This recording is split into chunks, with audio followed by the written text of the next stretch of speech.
What is up, guys? Got a little bit of a dilemma here with the truck. So the other day I finally found a gas station in our area that sells E85 fuel, and it was at this point at $3.99 a gallon. It's actually cheaper than unleaded. But before, when I wanted to run E85, I've always wanted to try E85 in this because it's a twin turbo EcoBoost, and you can turn the power up like you can if you put super unleaded or even better. So I always wanted to use E85, but it was always a little more than gasoline when gasoline was just over $3 a gallon. And E85 takes, if it's actual E85, it takes about 40% more fuel by volume for the same amount of energy. So costing more and less miles per gallon is what's kept me from doing it. But now that gas is $5.69 a gallon on average here in the Phoenix area, and I found an E85 station, the only one in the whole area by me, for $3.99, I went ahead and topped off. I had about a third of a tank and filled up. Right when I pulled the fuel neck, I should say the fuel pump out of my fueling neck, I realized it says gasoline slash E like 10, E15 or whatever it says. It says like up to E15, 15% ethanol. I was like, oh shit. So I kind of got looking, and evidently, I got several other vehicles, and a lot of them had flex fuel or whatever. Even though I haven't used the 85, I knew they were. Technically, I guess this 2015 EcoBoost is not. So I looked on the internet. Several people have done that same mistake. One guy said he drove 2 tankfuls of it before he got a check engine light because it wasn't able to kind of correct enough. So I'm like, oh shit. But I think I'm okay because the sticker at the pump says, that it's technically anything from E53 to like E85 or whatever. So it's anything within that range is certified to run in their pump. So it could be not 83% ethanol, but less. Also, I had a third of a tank of, 87 octane. So this kind of seems to be the results. I mean, this is kind of cool. I remember I used to look at these numbers when I used to tune my Mustang. So you kind of got there to the right is the long-term fuel trims, and to the left bottom is like the basically lamps or whatever they pronounce it. It's actually your real-time, air-fuel ratio, what it's kind of calculated. 1.0 is perfect. It was running like 0.8 something to 0.9 when I first started driving after I left that gas station.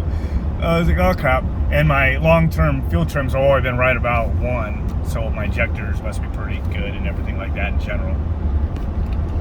So what it looks like it's done is that it's added almost 20% to the long-term fuel trims there,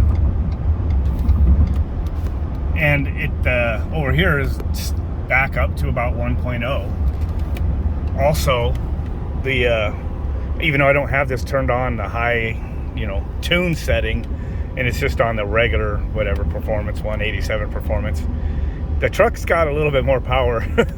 It's probably and the fuel again doesn't give you more energy. You have to put more fuel in there, and the reason you get more power is because you could run it on a high compression engine or turn the boost up a little more. When you add all that extra fuel, you get that extra cooling and less chance of detonation. So there's not more power in the E85 like people say. Get more power. You don't get more power, and if it's an engine that doesn't benefit from it, you don't get more power. And other than if it's got a lot of compression, maybe on a non-turbo supercharged engine, you could kind of turn the spark timing, don't retard it as much, more advanced they would call it, and you'd get a little more power that way, because it could be tuned that way. But other than that, you just get very nothing or minimal, on a non-boosted engine. But a boosted engine, you can actually, turn the timing and the boost up just a pinch. So I noticed that this thing's taken off like a fucking raped ape a few times today, and it kind of really, spun the tires several times on me for the amount of throttle I gave it. And also, one thing it did today that proves, that it definitely accelerated a little quicker is the fact that it hit the rev limiter once. So that's, how it's adjusted itself with the transmission shifting schedule and everything or whatever. It must have got there a little quicker. Funny thing is, we had that Dodge Caravan with the 3.6 VVT in it. Dude, that thing used to habitually, if I floored that thing, left it in drive doing its own shifting, that thing, whenever it was like a good cool day or whatever, it would habitually hit the the rev limiter, right before it shifted. And sometimes it would do it from the first to second shift and the second to third. It would bang off the rev limiter. It would just crack me up. There was nothing broke. It just, the shifting schedule, or whatever you want to call it in the tune, just wasn't catching it in time. The engine speed got there first. So it did that to me in the truck once today. But no check engine light. Whoops, I barely touched it. Dang, it's like a little more touchy. I don't even have it sport. It's on regular right now. And I do have a tuner, so it's not quite a stock tune. It's just like just the Performance 87, which wakes up more when I push the mode in the sport, but I don't have it in sport right now. So it's definitely liking it.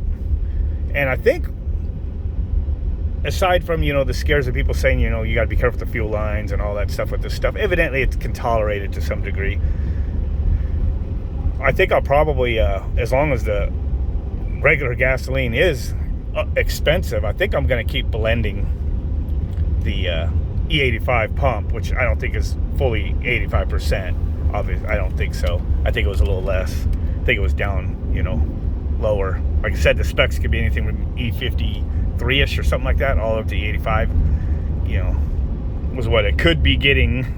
I don't know if there's a test kit out there for testing it. I don't think this truck isn't a flex fuel technically, and it doesn't have the cap it said it was, so I don't think it has the sensor.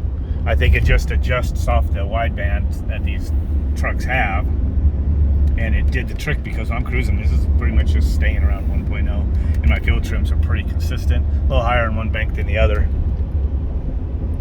So next time maybe I'll do half and half just to keep it safe, half the E85 and half the unleaded. As long as the fuel's expensive, because it's actually it's $1.50, $1.69 actually, $1.70, I guess, going from $3.99 to $5.69 is what it pretty much is now.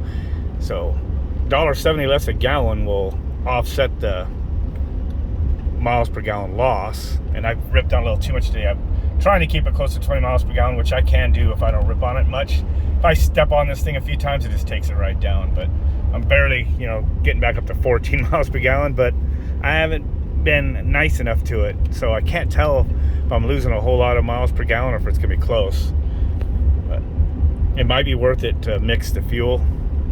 Then I can I don't know, mixing the fuel is so it gives me more performance, which means less miles per gallon because I'm enjoying the performance. I don't know, just rambling at this point, but I just thought it was kind of cool, just an interesting story. And maybe somebody else out there has done this or purposely does it, or maybe somebody will chime in that's scared shitless for putting that much ethanol content into their, non-flex fuel vehicle. You get some people out there that just freak out, but a lot of people are like, I've done that several times on accident. I just run it until it runs, and then down a little bit, mix it with unleaded, and it's fine. So, and I'm just surprised that this doesn't have that, because our other vehicles that had flex fuel were older than this. Like our Caravan was a 13 and it had it. And the thing pisses me off about the E85 overall is that came to be from governments subsidizing, I say that right, the fucking corn, the high starch corn that they GMO and use to make high fructose corn syrup and fuel out of. They take our taxes to pay farmers to grow the damn shit, and then until now it's been costing more lately than regular unleaded, and then you get less miles per gallon. So what the hell, you want us to use it, but you make it hard to get and expensive. Now it's cheaper than unleaded, but I don't want unleaded to stay up at $5.69 a gallon. It needs to go back down to the low threes, or even better yet, into the twos if we can. Right now, we're like if I choose to go tow my Can-Am up to the mountains during this hot summer, it's going to cost me, you know, probably $200 round trip just to go a couple hours north of Phoenix. Like, damn. So, yeah, that thing is like pretty spot on. Anyway, with that, coming up here, it's going to get busy. I'll catch you guys later. Don't forget to like, subscribe, and all that stuff.